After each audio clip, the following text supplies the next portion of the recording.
انہیں صرف رمضان المبارک کے ایک مہینے میں تقوی حاصل ہو سکتا ہے، پرہیزگاری مل سکتی ہے۔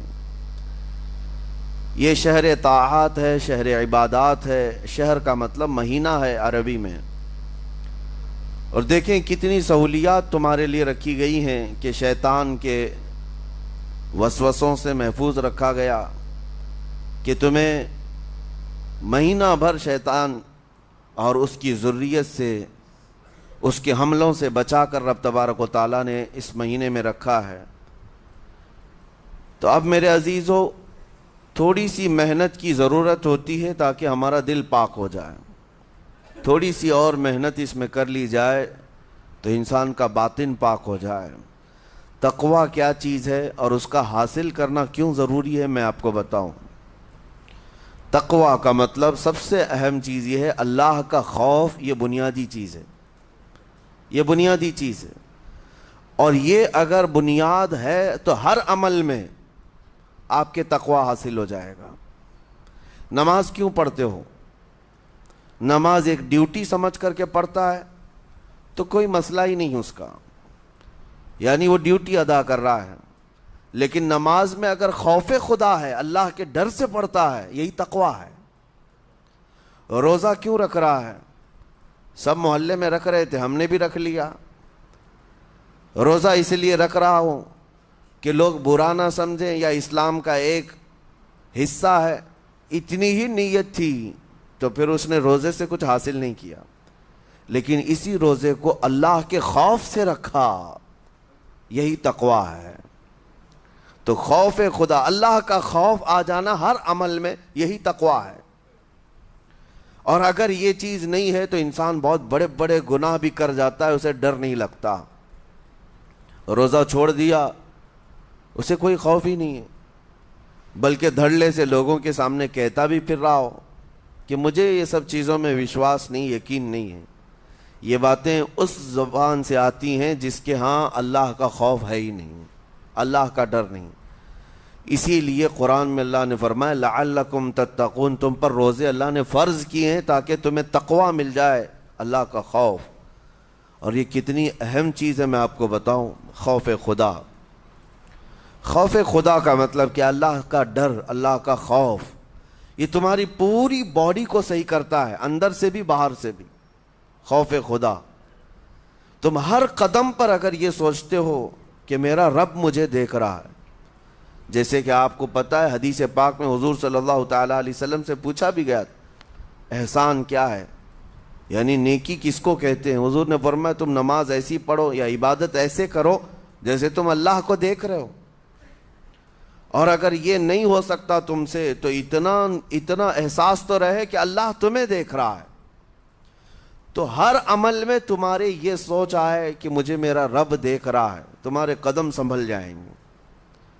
آج آپ مسجد میں بیٹھے ہیں، ادب سے بیٹھے ہیں، حالانکہ ایک آدھے گھنٹے کے بعد جسم کو پھیلنے کی حاجت ہونے لگتی ہے، تھوڑا پیر پھیلا لوں، پیٹھ کو ٹیک دے دوں، نہیں کرتے آپ، اس لیے کہ آپ کو احساس ہے کہ امام صاحب دیکھ رہے ہیں، مفتی صاحب دیکھ رہے ہیں، یا پھر مجمع میں لوگ دیکھ رہے ہیں۔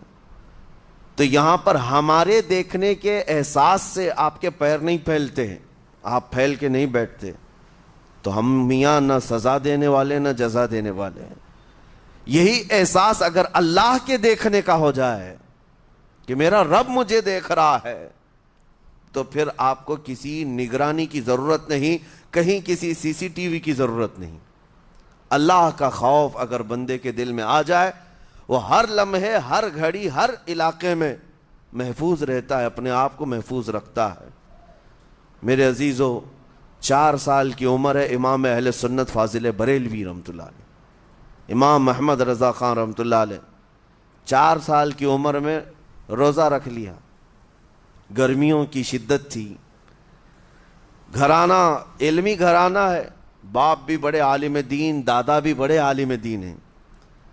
4 سال کی عمر میں روزہ تو رکھ لیا، اور جب تھوڑی دوپہر ڈھل گئی، اچھوں کی حالت دھوپ کے دنوں میں خراب ہونے لگتی ہے، تو شام ہونے کو قریب تھی کہ ایک کمرے کے اندر دادا محترم نے پوتے کو بند کر دیا اور کچھ پھل فروٹ ساری چیزیں اندر رکھ کر کے دروازہ باہر سے بند کر لیا.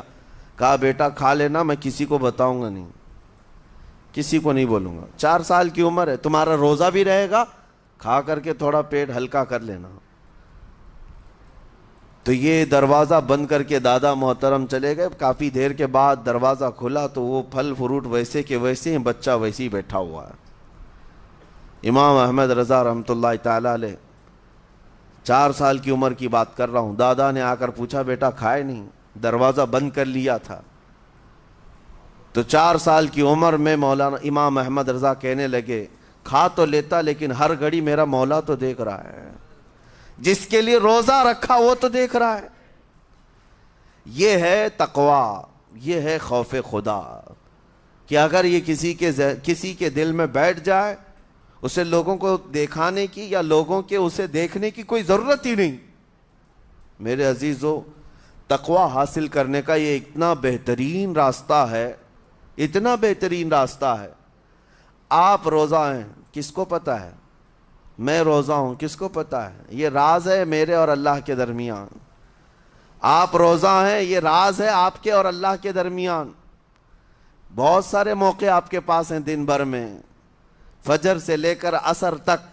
کئی مرتبہ وضو میں جانا پڑتا ہے, باضابطہ آپ کلی کر رہے ہیں, آدھا نگل جاتے, کس کو خبر ہے؟ یا کہیں چھپ کر کے کوئی ہلکی سی چیز چبا لیتے, کس کو خبر ہے؟ اس لیے کہ یہ اندرونی معاملہ ہے, راز ہے. آپ کھا رہے ہیں پی رہے ہیں یا نہیں کھا رہے ہیں نہیں پی رہے ہیں, یہ کوئی دوسرا نہیں کہہ سکتا. آپ کے اور آپ کے اللہ کے درمیان یہ راز ہے. اور آپ بچے ہوئے ہیں, حلق سوکھا ہے شام کے وقت میں, اور پیٹ بھی پیٹ سے لگنے آ جاتی ہے. کام کرنے والے جانتے ہیں کہ شام ہوتے ہی روزے کا اثر کس قدر ظاہر ہوتا ہے. کام کرنے والوں کو زیادہ اثر پڑتا ہے, اے سی میں سونے والوں کو روزہ کہاں پتہ چلتا ہے. لیکن اس وقت بھی وہ نہ پانی کا ایک قطرہ حلق میں ڈالنا چاہتا ہے, نہ کوئی چیز چھپ کر کے چبانا چاہتا ہے. مجھے بتاؤ میرے عزیزو, کیوں اپنے آپ پر یہ تکلیف اور اپنے آپ پر یہ زیادتی کر رہے ہو؟ آپ کو اندازہ ہوتا ہے یہ میں زیادتی نہیں کر رہا, نہ یہ اپنے آپ کو تکلیف میں ڈال رہا ہوں, یہ میرے رب کی رضا ہے, میں اسی پر قائم ہوں. اسی لیے فرمایا گیا کہ جب افطاری کا دسترخوان بچھتا ہے اور پہلے ہی آ کر کے لوگ بیٹھتے ہیں, اور یہ سنت بھی ہے, ایسے نہیں کہ بھاگتے بھاگتے آپ آئے, وقت ہوا کھجور لیے اور کھا گئے. افطاری کے وقت سے تھوڑی دیر پہلے بیٹھ جاؤ. تمہارے دسترخوان پر نعمتیں رکھی ہوئی ہیں, پھل بھی ہیں, میوہ جات بھی ہیں, کچھ کھانے پینے کی چیزیں بھی ہیں, ٹھنڈا شربت بھی ہے, دیکھتے ہوئے بیٹھے ہیں آپ, لیکن ہاتھ نہیں لگاتے ہیں. انتظار ہے وقت کا کہ ادھر سورج کے غروب ہونا ہے اور میری افطار ہونی ہے. اعلان سنتے ہیں, اذان سنتے ہیں, اس کے بعد آپ اٹھاتے ہیں, لیکن اتنی دیر تک آپ خاموش بیٹھے ہیں دسترخوان کے پاس, سارے لوگ دیکھتے رہتے. یہ وہ منظر ہے جس کو فرمایا گیا رب ذوالجلال بھی اپنے بندوں کو دیکھ رہا ہے, رب تبارک و تعالیٰ بھی دیکھ رہا ہے اپنے بندوں کو. اور سارے فرشتوں کو بلا کر میرا مولا اعلان فرماتا ہے یہ میرے بندے ہیں, دیکھو یہ شام کا وقت ہے, ان کے حلق سوکھ چکے ہیں, ان کے پیٹ میں بھوک کی شدت ہے اور ان کے سامنے اچھی نعمتیں پڑی ہوئی ہیں. اے فرشتوں دیکھو میرے ان بندوں میں سے کوئی بھی ان نعمتوں کو ہاتھ نہیں لگاتا, یہ صرف اور صرف میرے لیے بھوکے اور پیاسے ہیں. اور فرشتوں سے اللہ فرماتا ہے تم گواہ ہو جاؤ, ان کی حلق تر ہونے سے پہلے ان کے لیے میں نے جنت لکھ دیا. اسی لیے حدیث پاک میں ہے جب افطار کرتے میرے آقا صلی اللہ علیہ وسلم یوں ارشاد فرماتے ذهب الظمأ وابتلت العروق وثبت الاجر انشاءاللہ. پیاس بجھ گئی, رگیں ٹھنڈی ہو گئی اور اجر اللہ کے ہاں پکا ہو گیا. یہ حضور پاک ہر افطار میں عرض کرتے تھے. میں آپ کو یہ عرض کر رہا ہوں کہ یہ چھپی ہوئی چیز, اسی کا نام تقویٰ ہے. آپ صرف اور صرف بچے ہیں اللہ کے خوف سے. اب سنو حدیث پاک, قیامت کے دن حساب و کتاب ہوگا اور جنت میں جانے کا پروانہ کچھ لوگوں کو مل جائے گا اور سب جنت کی طرف جا رہے ہوں گے۔ اس میں بہت سارے لوگ ہیں جو پل صراط پر چل کر کے جنت پہنچیں گے۔ اب جب کافی لوگ جنت کے دروازے پر پہنچیں گے، ایک جماعت ایسی ہوگی جو پورے راستے میں کہیں نظر نہیں آئی، جنت جانے کے راستے میں کہیں نظر نہیں آئی، لیکن جنت کے دروازے پر وہ پہلے سے موجود تھے، چلے تھے نہیں چلے تھے کسی نے دیکھا ہی نہیں۔ دوسرے جنتی ان سے پوچھتے ہیں اس جماعت سے کہ تم یہاں کیسے پہنچے اور یہ انعام کس بات کا ہے تمہارے لیے؟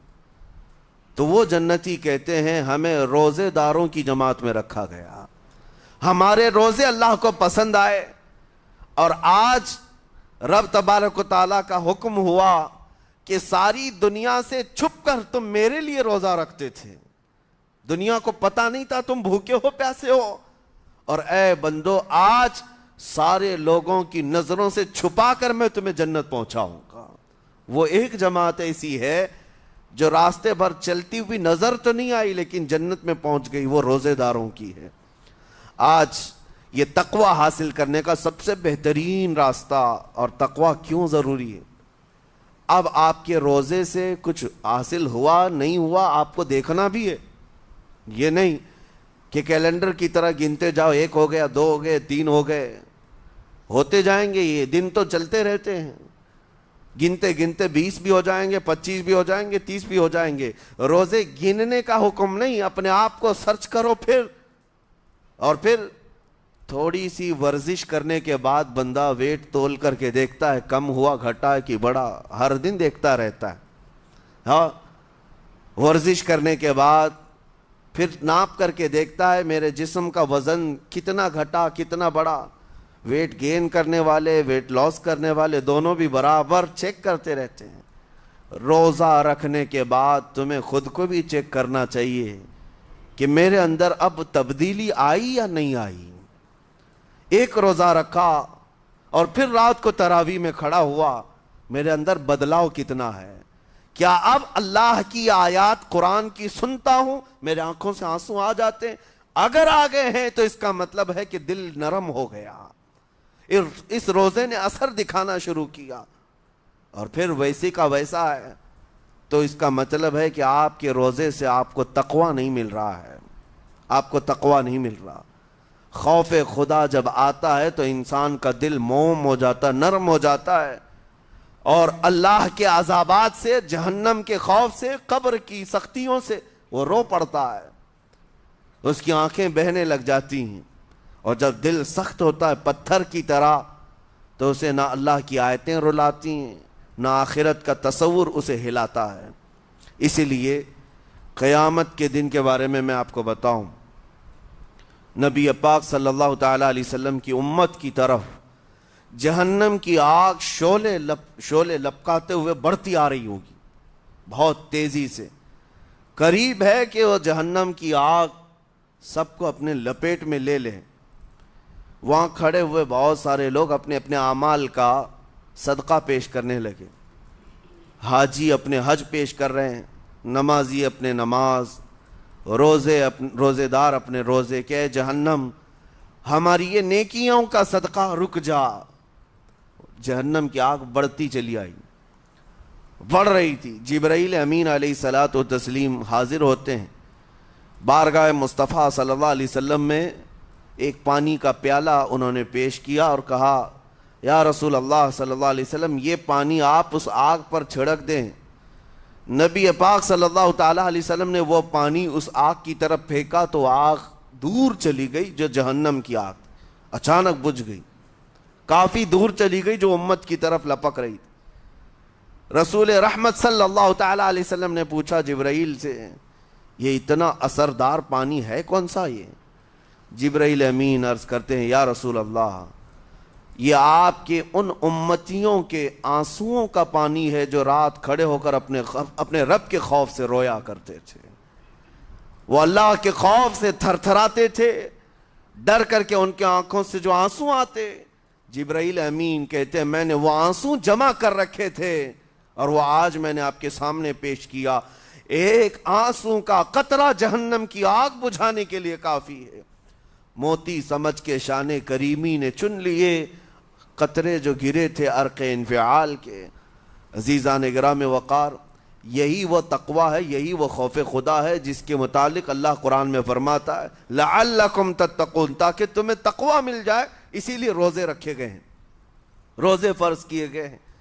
تمہارا دل اگر سخت کا سخت ہی رہ گیا تو روزے اثر نہیں کر رہے ہیں، روزے اثر نہیں کر رہے۔ اور ظاہر سی بات ہے کاموں میں برکت نیت سے ہوتی ہے، کسی بھی عمل میں برکت اچھی نیت سے ہوتی ہے۔ اگر کوئی روزہ اس لیے رکھ رہا ہے، جیسے بہت سارے فائدے گنائے جاتے ہیں نا، روزہ رکھنے سے کینسر نہیں ہوتا، روزہ رکھنے سے جسم کے فاسد مادے ختم ہو جاتے ہیں، نکل جاتے ہیں، ڈاکٹرز بھی مشورہ دیتے ہیں مہینے میں ایک مرتبہ، ہفتے میں ایک مرتبہ باڈی کو فری چھوڑنا چاہیے۔ تو یہ تو جسمانی فائدے تو رکھے گئے ہیں، لیکن اگر تم روزہ اس نیت سے رکھ رہے ہو کہ میری باڈی صحیح ہوتی رہے، تو گویا کہ تم تو اپنی دنیاوی غرض سے روزہ رکھ رہے تھے۔ یہ فائدے تو ملنا ہی ملنا ہے، یہ فائدے یوں بھی ملیں گے اللہ تعالیٰ کی طرف سے آپ کو، لیکن نیت وہ نہیں۔ روزہ رکھنے کی نیت یہ ہو کہ میرا رب مجھ سے راضی ہو جائے اور مجھے رب تبارک و تعالیٰ کا خوف اور تقوی حاصل ہو جائے۔ نیت میں برکت ہے، اور جن کاموں کو آپ اچھی نیت سے کریں گے اسی طرح ان کاموں میں اثر بھی پیدا ہوگا۔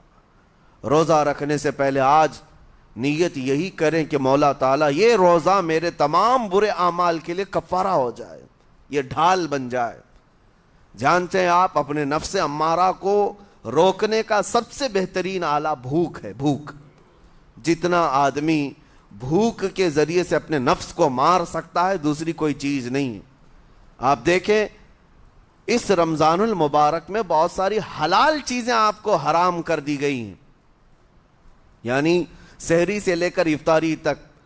میں یہ نہیں کہہ رہا کہ شراب پینا حرام ہے، نشہ کرنا حرام ہے، وہ تو پوری زندگی بھر حرام ہے، لیکن آپ کو چاول روٹی تو حلال ہے نا، سبزے سیب پھل فروٹ تو حلال ہے، لیکن یہ حلال چیزیں بھی اللہ نے آپ پر حرام رکھی ہیں، روزے کے عالم میں نہیں کھا سکتے۔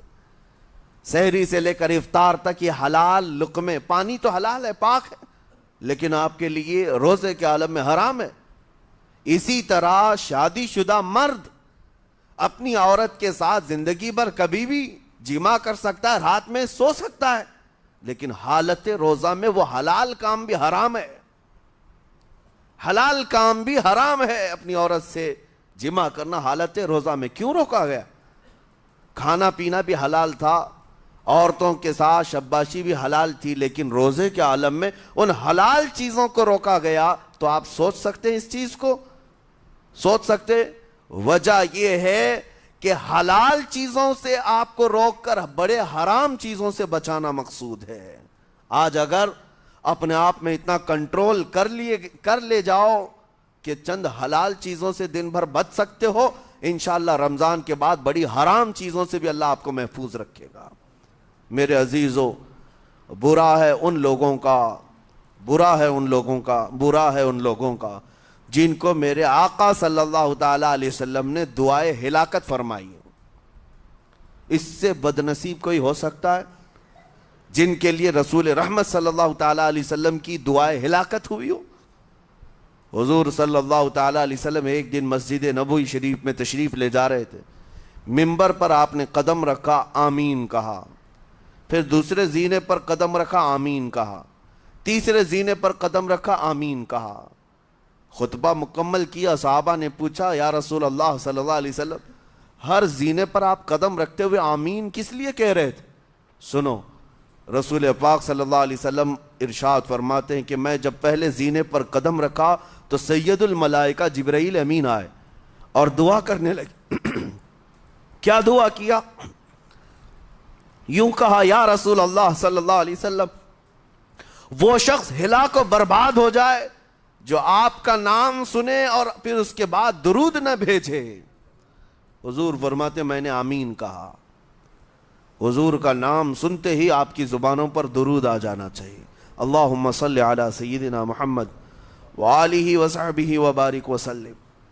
میرے آقا فرماتے ہیں دوسرے زینے پر قدم رکھا تو جبرائیل امین نے یوں کہا یا رسول اللہ صلی اللہ علیہ وسلم وہ شخص ہلاک و برباد ہو جائے جو زندگی میں اپنے ماں اور باپ میں سے کسی ایک کے بڑھاپے کو پایا اور ان کی خدمت کر کے جنت نہیں حاصل کر سکا بلکہ ان کو ایسے ہی چھوڑے رکھا، ایسا شخص برباد ہو جائے۔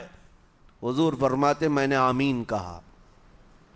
پھر جبرائیل امین نے کہا تیسرے زینے پر قدم رکھتے ہی میرے آقا فرماتے ہیں جبرائیل نے یوں دعا کی کہ اے اللہ کے رسول وہ شخص ہلاک و برباد ہو جائے جو رمضان کا مہینہ پایا لیکن اس کا ادب نہیں کر سکا، اس کا احترام نہیں کر سکا۔ حضور فرماتے میں نے اس پر بھی آمین کہا۔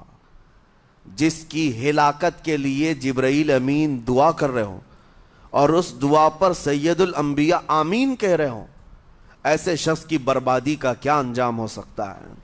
وہ کتنا بد نصیب ہوگا۔ اسی لیے میرے عزیزوں مسلمانوں میں یہ رواج ہی نہیں ہونا چاہیے کہ اٹھ کر کے پوچھتے رہیں روزہ ہے کہ نہیں ہے، روزہ ہے کہ نہیں ہے۔ مسلمان ہے تو روزہ ہے، اور یہ کوئی آپشنلی عبادت نہیں ہے کہ 4 رکھ لیا 2 نہیں رکھا، آپشنلی نہیں، یہ فرض عین ہے۔ ایک روزے کو چھوڑنے کا گناہ فرمایا گیا 600 سال تک اسے دوزخ میں رکھا جائے گا، 600 سال تک۔ یہ معمولی چیز نہیں ہے، اور جن کے پچھلے روزے قضا ہو چکے ہیں معاف نہیں ہوں گے۔ تھپڑ مار لیں گال پہ، توبہ توبہ کر لیں، معاف نہیں ہوں گے۔ توبہ تو کرنے کے ساتھ ساتھ قضا بھی کرنا ہوگا۔ جب موقع ملے سال بھر میں اپنے چھوٹے ہوئے روزوں کو واپس کرنا ہے۔ اس کی اہمیت میں آپ کو بتا دوں، ایک روزہ اگر جان بوجھ کر کے کسی نے توڑا یا چھوڑا تو جانتے ہیں اس کا کفارہ کیا ہے؟ اس کا کفارہ یہ ہے کہ اس کے بدلے میں دوسرے دنوں میں 60 روزے کنٹینیو رکھے۔ رمضان کا ایک روزہ پورا کرنے کے لیے 60 روزے رکھنے پڑ جائیں گے۔ ہاں اگر کسی عذر کی وجہ سے، کسی تکلیف کی وجہ سے چھوڑا تھا، بیمار تھا یا سفر میں تھا یا تکلیف کی شدت تھی، اس وجہ سے روزہ چھوڑا تھا، تو اس کے بدلے میں ایک روزے کی قضا ایک ہی روزہ ہوگی۔ لیکن بغیر کسی عذر کے، شہوت کی وجہ سے، نفس پرستی کی وجہ سے توڑا تھا یا چھوڑا تھا تو پھر 60 روزے رکھنے پڑ جائیں گے۔ اس سے اندازہ ہوتا ہے کہ ایک روزے کی اہمیت کیا ہے رمضان کے۔ اسی لیے میرے عزیزو یہ روزے آسان ہیں، روزے آسان ہیں، اس کو رکھ لو، اس کی جزا بہت بڑی ہے، اس کی جزا بہت بڑی۔ ویسے بھی آپ دوسرے دنوں میں لیٹ ناشتہ کرنے کے بھی عادی ہیں۔ ممبئی والوں کا تو حال یہ ہی ہے، 12 بجے کے بعد 1 بجے 2 بجے تو ان کے ناشتے ہوتے ہیں، دوپہر کا کھانا تو شام 5 بجے ہو رہا ہوتا ہے۔ بس وہ ناشتہ سکپ کرنا ہے، دوپہر کے کھانے جو آپ کے ہوتے ہیں اس سے اور تھوڑا ایکسٹینڈ کر لیں تو افطاری کا وقت آ جاتا ہے۔ کوئی بہت بڑی دقت کی بات نہیں، کوئی بہت بڑے بوجھ کی بات نہیں، آسان ہے۔ آج الحمدللہ ہمارے 5 سال 6 سال کے بچے روزہ رکھ لیتے ہیں، تو بڑوں کو تو اللہ نے جو طاقت عطا کی ہے، روزہ ہرگز ترک مت کرو۔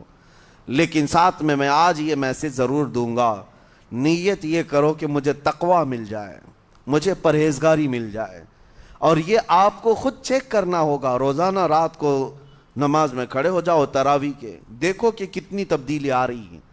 آج میں نے روزہ افطار کیا، میرے اندر بدلاؤ آیا کہ نہیں آیا؟ اور اگر نہیں آ رہا ہے، کوئی تبدیلی نہیں آ رہی ہے، تو اس کا مطلب ہے آپ تقوی نہیں حاصل کر رہے، آپ تو روز مرہ کی روٹین پر چل رہے ہو۔ روٹین پر چلنے کا مطلب یہ روزہ نہیں ہے۔ روزہ تقوی دے کر جاتا ہے بندے کو، روزہ خوف خدا دے کر جاتا ہے بندے کو۔ اسی لیے میرے عزیزو آج دیکھیں آپ بہت ساری برائیوں سے رمضان میں بچ جاتے ہیں، تھوڑی اور محنت کی ضرورت ہے۔ ہم نے دیکھا ہے بہت سارے گھروں میں، باقی عیاش گھروں کی مجھے کوئی وہ نہیں ہے، ان سے کوئی لینا دینا نہیں، لیکن نارمل مسلمانوں کے گھروں میں بھی ہوتا یہ ہے، عورتیں بچوں کو تلقین کرنا شروع کر دیتی ہیں، گانے بند کرو، ٹی وی بند رکھو، بہت ساری چیزیں بند رکھو کہ رمضان آیا ہوا ہے۔ اور رمضان میں اگر ٹی وی لگا بھی لیا تو کچھ اسلامک چیزیں دیکھنے لگ گئے، ماحول تم نے خود ہی بدلا ہے اپنے گھر میں، کچھ چیزوں کو آپ نے بدلا ہے اور کچھ چیزوں کا ادب آپ نے کرنا شروع کیا ہے، اسی کو اور تھوڑی سی محنت کے ساتھ بڑھا لیا جائے، قسم رب ذوالجلال کی ہر برائی رمضان میں ہی آپ سے ختم ہو جائے گی۔ جس کی کوئی چیز چھوڑنے پر نہیں چھوٹتی ہے وہ رمضان میں کر کے دیکھ لے، اللہ کی بارگاہ میں یاد کرے کہ مولا دن بھر میں تیری رضا کے لیے بچ رہا ہوں، مجھے میری باقی زندگی میں ان گناہوں سے بچا لے۔ وہ رحمان ہے، جب وہ تمہیں اس کے بدلے میں جنت دیتا ہے تو یہاں برائیاں کیوں نہیں چھڑواتا؟ یقیناً وہ برائیوں کو تم سے دور کرے گا۔ قرآن کا فرمان عالی شان لعلکم تتقون، اسی پر میں نے آپ کے سامنے بات رکھی ہے۔ روزے اس لیے فرض کیے گئے ہیں تاکہ تمہیں تقوی مل جائے، پرہیزگاری مل جائے۔ بعض لوگوں کو دیکھا گیا ہے رمضان المبارکہ میں بھی وہ اپنی بری حرکات سے باز نہیں آئے، ان کی روٹین ویسی ہی جاری رہی، نعوذ باللہ نظروں کی خطائیں بھی باقی رہیں۔ اور سب سے بری چیز یہ ہے کہ رمضان میں شیطان کی نیابت اگر کوئی کر رہا ہوتا ہے تو تمہارا یہ موبائل فون ہے۔ اکثر لوگ یہ سمجھتے ہیں کہ اس موبائل فون کو ہم استعمال کرتے ہیں تاکہ ٹائم پاس ہو جائے، روزہ کا وقت قریب آ جائے۔ اس ٹائم پاس کے چکر میں تم کیا کیا دیکھتے رہ جاتے ہو اور کہاں تک یہ چیزیں پہنچاتی ہیں تمہیں اندازہ بھی نہیں ہوتا، احساس بھی نہیں ہوتا، تو تمہاری رہی صحیح عبادت کو بھی یہ ہضم کر جاتا ہے، کھا جاتا ہے۔ اس کے استعمال پر اگر کنٹرول ہے تو خوب استعمال کرو، لیکن کنٹرول نہیں ہے تو اے نوجوانوں اس کا بھی روزہ رکھو، اس انٹرنیٹ کی بلاؤں سے محفوظ ہو جاؤ۔ اس لیے کہ بہتوں کو میں نے دیکھا ہے ان کے دن بھر اور رات بھر رمضان میں سوشل نیٹ ورکس پر مصروفیت ویسی کی ویسی ہے جیسے دوسرے دنوں میں تھی۔ وہ رات بھر چیٹنگ میں بھی مصروف ہیں، ایک دوسرے کو ادھر ادھر بھیجنے میں بھی مصروف ہیں، ساری چیزیں جوں کی توں چل رہی ہیں، تو تمہارے موبائل نے تمہیں تقوی سے بہت دور رکھا ہے، تمہیں رب تعالیٰ کے قریب ہونے نہیں دیتا۔ اپنے آپ کو بدل لو۔ ظاہر سی بات ہے یہ سخت چیز ہے، اگر کوشش کرو گے تو بچ جاؤ گے، اور تقوی اتنی آسانی سے تو نہیں ملتا۔ اپنے آپ کو سٹرگل کرو، انشاءاللہ العزیز دل پاک ہو جائے گا، پھر آپ کو اپنی زندگی کے اندر جو اجالے نظر آئیں گے وہ خود آپ محسوس کریں گے، آپ محسوس کریں گے۔ گناہوں کے اندھیروں نے دل پر ایسی کالک رکھی ہے کہ آپ کو کچھ بھی یہاں پر سمجھ میں نہیں آتا، ورنہ نمازوں کا لطف ایسا ہے، قرآن کا مزہ ایسا ہے، جسے یہ لگ جائے دنیا کی کوئی نعمت اس کے سامنے ہیچ نظر آتی ہے، کوئی چیز اسے اچھی نہیں لگتی، لیکن کب؟ جب اسے تقوی کا اجالا حاصل ہو جائے۔ میرے عزیزو، اللہ کریم کی بارگاہ میں دعا گو ہوں، مولا قدیر و جبار ہم سب کو تقوی و پرہیزگاری عطا فرمائے، اور ہم سب کے روزوں سے اللہ تعالی ہمیں پرہیزگاری عطا فرمائے۔ ان روزوں کے انوار اور برکات اور رمضان کے احترام کی ہمیں توفیق عطا فرمائے۔ مولا کریم تیری خشیت سے اور تیرے خوف سے آنکھیں جو بھیگتی ہیں ان آنکھوں میں ہمارا شمار فرما دے، تیرے یاد میں رونے والے بندوں میں ہم سب کو شامل فرما۔ وصلی اللہ تعالی علی خیر خلقی محمد وآلہ واصحابہ اجمعین، وآخر دعوانا ان الحمد للہ رب العالمین۔ السلام علیکم۔